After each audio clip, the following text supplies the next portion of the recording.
So today our topic for discussion is menstrual cycle. Biology and the menstrual cycle. Menstrual cycle is regulated by fluctuating level of sex hormones. So if it is a sex organ, it will be controlled by the sex hormones. These hormones produce certain changes in the ovaries and the uterus. So ये जो एक organ पे जो changes आएंगे obviously वो mainly होंगे ये ovaries और uterus. उसके बाद breast भी एक organ है जिसके अंदर changes आते हैं, लेकिन as we are only discussing menstrual cycle, so we'll talk about ovaries and the uterus. Humans are nearly unique among species in having a menstrual cycle. तो humans में mammals के अंदर जो humans हैं हमारे species के अंदर menstrual cycle होता है, और जो बाकी species हैं उनके अंदर होता है estrous cycle.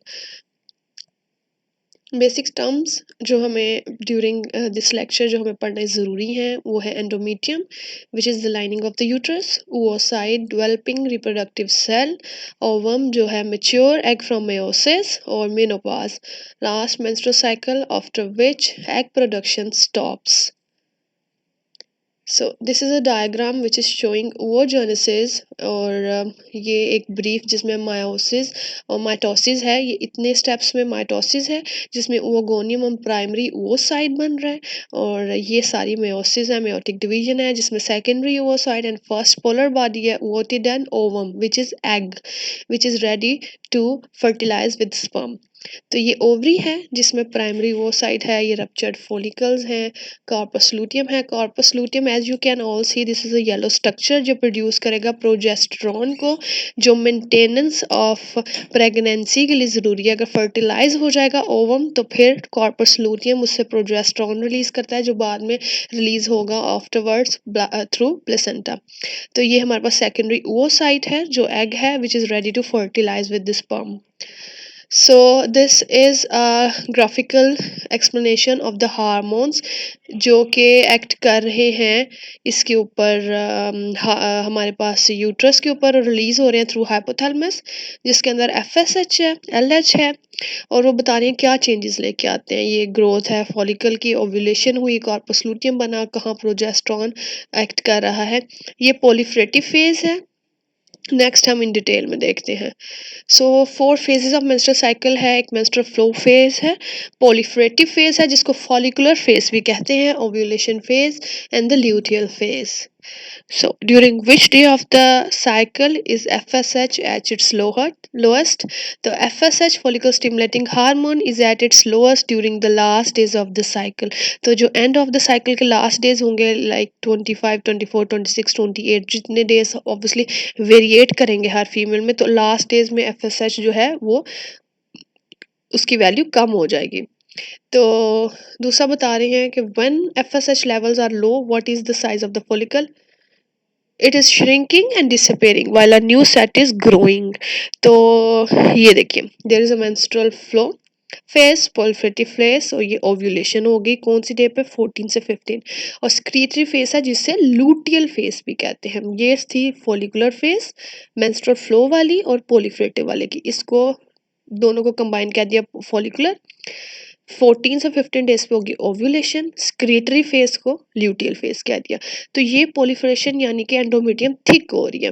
तो इस फेज में क्या बता रहे हैं कि विद टाइम हमारे पास एफएसएच कम होगी. तो ये देखें at the end of the days, ये 25 से 28 डेज, 25 से 28 डेज के अंदर ये लेवल कम हो गया, तो श्रिंक हो गया हमारे पास फॉलिकल का साइज. ओव्यूलेशन क्या है?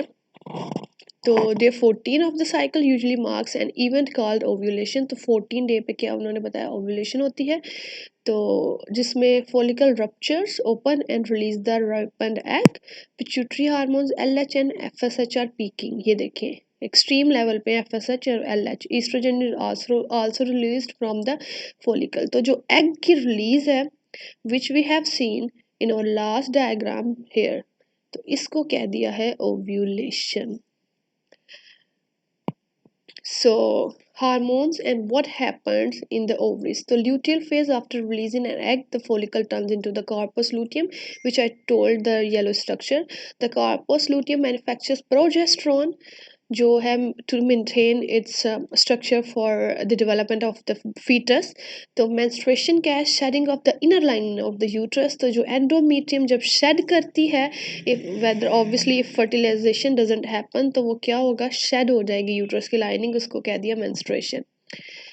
तो length and the timing of the cycle, normal जो मेंस्ट्रुअल साइकिल है it's 20 to 36 to 40 days, that is normal. 40 days तक, 20 से 40 डेज तक है normal, and average is about 28। Obviously 20 से 40 के दरमियान जो एवरेज हमारे पास आएगी that is 28 days. menstruation begins on the day 1 and continues until day 1 4 to 5। तो जो हमारे डिफरेंट फेजेस थे जिसमें मेंस्ट्रुएशन, फॉलिकुलर और ओव्यूलेशन या ल्यूटियल फेज था, तो he is actually trying to say जो मेंस्ट्रुएशन है वो 1 से 4 या 5 डेज तक चलेगी। द फॉलिकल फेज है वो 5 से 13 के दरमियान में होगा, and ovulation occurs on the day 14। तो 14 से 15 के दरमियान में ये होगी ओव्यूलेशन। और ल्यूटियल फेज होगा, obviously the end phase is the luteal phase, और जिसको स्क्रीटरी फेज का है वो है 15 से 28। अदर साइक्लिक चेंजेस में द सर्वाइकल म्यूकस साइकिल है और the basal body temperature cycle है। Obviously before the menstruation cervical mucus cycle में जिसमें सर्वाइकल म्यूकोजा है वो थिक हो जाता है, और बेसल बॉडी टेम्परेचर ओव्यूलेशन के टाइम पे बॉडी टेम्परेचर बहुत ज़्यादा हो जाता है, which is the time we can calculate by external physical examination body temperature देख के कि ओव्यूलेशन कब हुई। ये बेसल बॉडी टेम्परेचर ग्राफ है जिसमें डे 14 से 15 पे उसने बताया एक सर्ज आई है हमारे पास ज़्यादा टेम्परेचर की, यानी कि ये ओव्यूलेशन हुई। इसके बाद अल्टरनेट करता रहा बॉडी जो है टेम्परेचर में, लेकिन उसने हाई बॉडी टेम्परेचर मेंटेन किया। So in like in well educated countries और very developed countries, so they take the basal body temperature to count or to calculate the fertilized period for a female। तो जो वो site है या जो egg है ovulation के बाद डे 24 से 25 बिफोर के वो डिक्रीज इन इसके हार्मोन मेंटेनेंस हो और एंडोमेट्रियम या मेंस्ट्रुअल साइकिल स्टार्ट हो, वो it is capable to reproduce with the sperm. So it is the fertilize period of a female जिसमें बेसल बॉडी टेम्परेचर ज़्यादा होता है।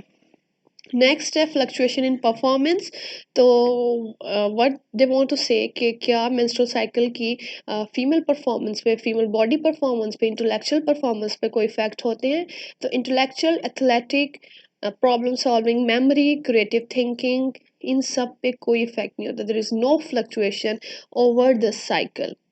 सो what causes the fluctuation in moods? जो पीएमएस प्री मेंस्ट्रुअल सिंड्रोम है कि moods के अंदर during the periods during the menstrual cycle जो मूड स्विंग्स आते हैं, these are due to fluctuation in the hormones या environmental factors, obviously the menstrual taboos and the cultural expectations, you all guys know।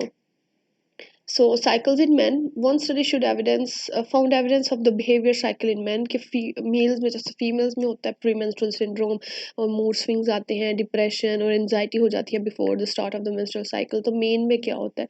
तो high level of testosterone male में क्या करता है? It is related with depression.